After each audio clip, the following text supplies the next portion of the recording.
Hello everyone, welcome back. Today we will be studying Parkinson's disease, very important topic for the preparation of step 1 and step 2 exam.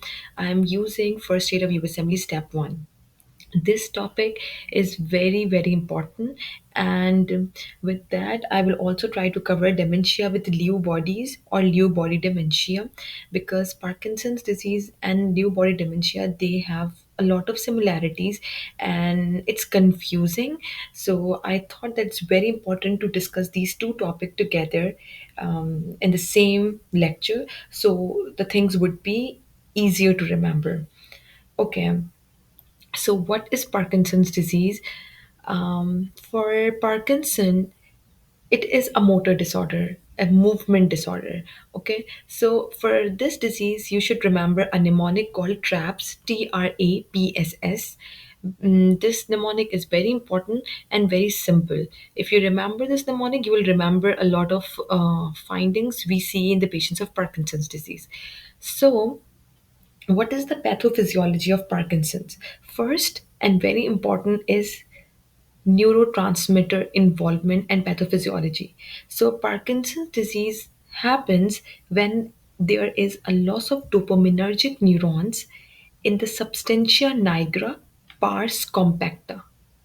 So, substantia nigra pars compacta is a part of basal ganglia.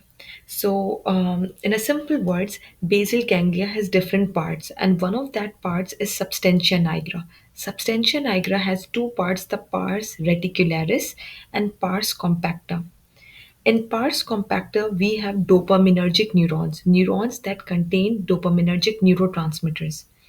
When Whenever there is a loss of those dopaminergic neurons, those neurons that contains dopamine neurotransmitter in pars compacta of substantia nigra, it leads to Parkinson's disease. So in the image left, you can see this is basal ganglia, and this red is substantia nigra pars compacta. And this substantia nigra pars compacta contains dopaminergic neurons, and whenever there is a loss of dopamine neurotransmitter in those substantia nigra pars compacta, it leads to Parkinson's disease. Usually, this disease is seen in elderly population. Okay, this is the pathophysiology. Now, what are whenever there is a loss of dopaminergic neurons in the substantia nigra, what we see? We see some symptoms. What those symptoms are? Those symptoms are traps. So, first and very important is tremors. In those patients of Parkinson's disease, you see tremors. Now, there are different types of tremors: intentional tremors, essential tremors, resting tremors. So, specifically in Parkinson's disease, we see resting tremors. We see resting tremors, the tremors which are usually seen when the patient is at rest. And these tremors would be asymmetrical. Asymmetrical means they involve um, one part of the body, not both parts. And usually it is seen in the extremities, usually more pronounced in the hands. So, in a nutshell, what type of tremors we see in Parkinson's disease? We see resting pill rolling tremors, like a pill roll. Okay, these are the resting asymmetrical tremors, more pronounced in the hands, and they are of which type? Pill rolling type. Okay, the second is rigidity, which is a cogwheel type of rigidity you see in the patient's body. Third is akinesia or bradykinesia, means slow movement. The movement would be very decreased.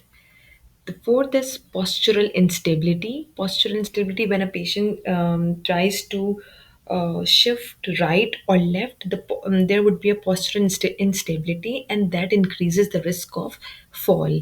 And then, due to fall, it could lead to stroke or fracture of a bones or whatever. Um, Now, fourth thing is shuffling gait.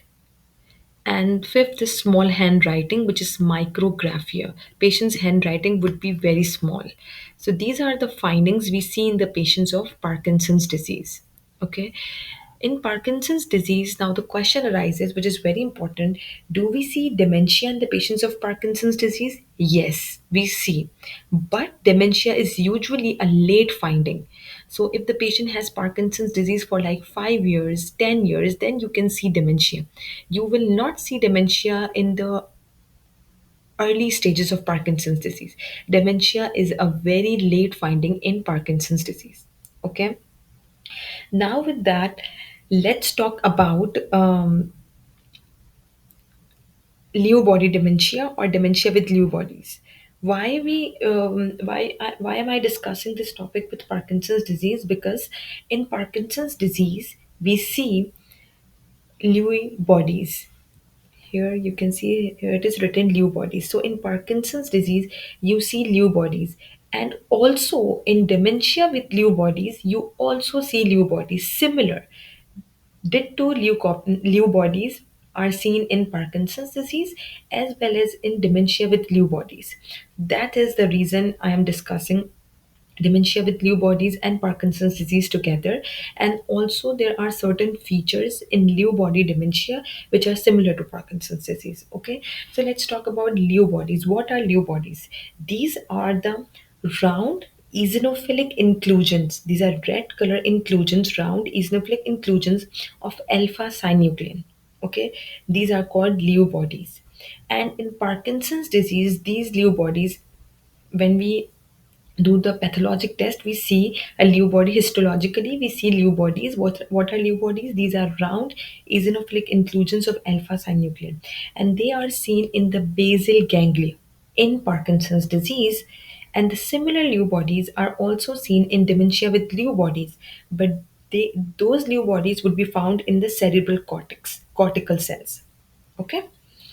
So again, I'm repeating that in Parkinson's disease and dementia with Lewy bodies, we will see Lewy bodies in both of these conditions. But in the Parkinson's disease, Lewy bodies would be in um, substantia nigra, or we can say basal ganglia, while in dementia with Lewy bodies, we'll find Lewy bodies in cortical cells. Okay, now let's talk about dementia with Lewy bodies. Dementia with Lewy bodies is the second most common cause of dementia.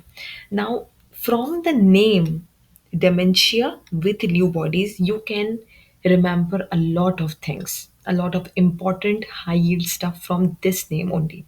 So, dementia with Lewy bodies. So, here they are emphasizing the word dementia. That means dementia is an early finding in dementia with Lewy bodies, while in Parkinson's disease, dementia is a late finding.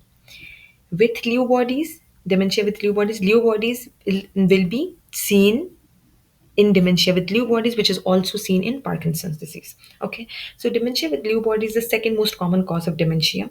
Okay, usually, it is 10 to 20% of the cases of dementia with Lewy bodies we see. Classically, it is seen in patients above the age of 60, and it is also associated with depression and suicidality.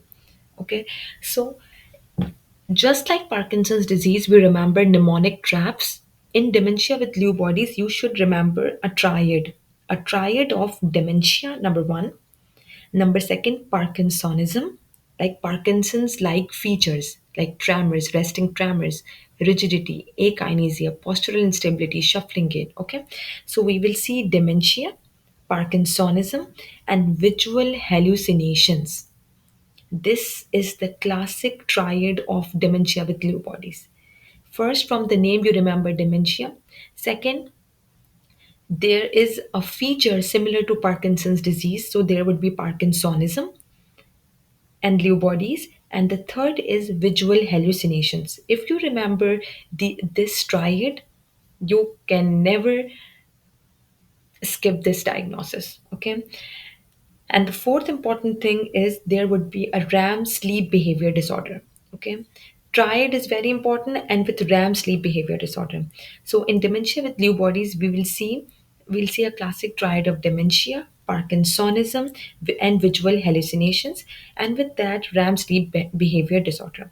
So what are the similar features between Parkinson's disease and dementia with Lewy bodies? Number one is We in Parkinson's disease, we'll see the Parkinsonism features like tremors, rigidity, akinesia, postural instability, and we'll also see Parkinsonism in dementia with Lewy bodies. We will see Lewy bodies in Parkinson's disease as well as in dementia with Lewy bodies. Okay, the differentiating point between these two is visual hallucinations would not be seen in Parkinson's disease. RAM sleep behavior disorder would not be seen in Parkinson's disease. And dementia. Again, dementia is also a differentiating point between Parkinson's disease and dementia. Because in dementia with new bodies, cognitive impairment occurs with features of Parkinsonism. So when dementia with Lewy bodies, we will see dementia in the first year of the diagnosis, usually within first year of diagnosis. While in Parkinson's disease, dementia is a late finding, usually after 1 year of the diagnosis of Parkinson's disease. Okay. So if the cognitive impairment occurs with Parkinsonism, or within less than 1 year before the Parkinsonism feature, this is usually a dementia with Lewy bodies. While in Parkinson's disease, cognitive impairment and or dementia occurs more than 1 year after the diagnosis of Parkinson's disease. Okay, I think this is what you should remember for Parkinson's disease and dementia with Lewy bodies. Okay, and visual hallucination again is a prominent early finding in dementia with Lewy bodies, not in Parkinson's disease. While Parkinsonism is a prominent finding in Parkinson's disease, not in dementia with Lewy bodies. Okay, so these are the important points you should remember, and you should also remember the neurotransmitter. What neurotransmitter would be decreased in Parkinson's disease? We have talked about there would be a degeneration of dopaminergic neurons in the substantia nigra pars compacta. So dopamine neurotransmitter would be low. What about the acetylcholine neurotransmitter? Acetylcholine neurotransmitter would be high. That is the reason the patient would have tremors because of the excessive level of acetylcholine um, in the circulation.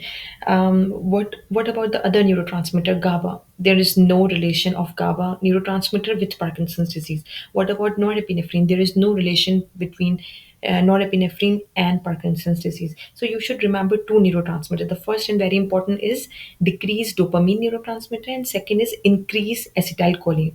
But the primary neurotransmitter that is involved in Parkinson's disease is dopamine. Let me show you this very high yield diagram. I hope it's not blurry.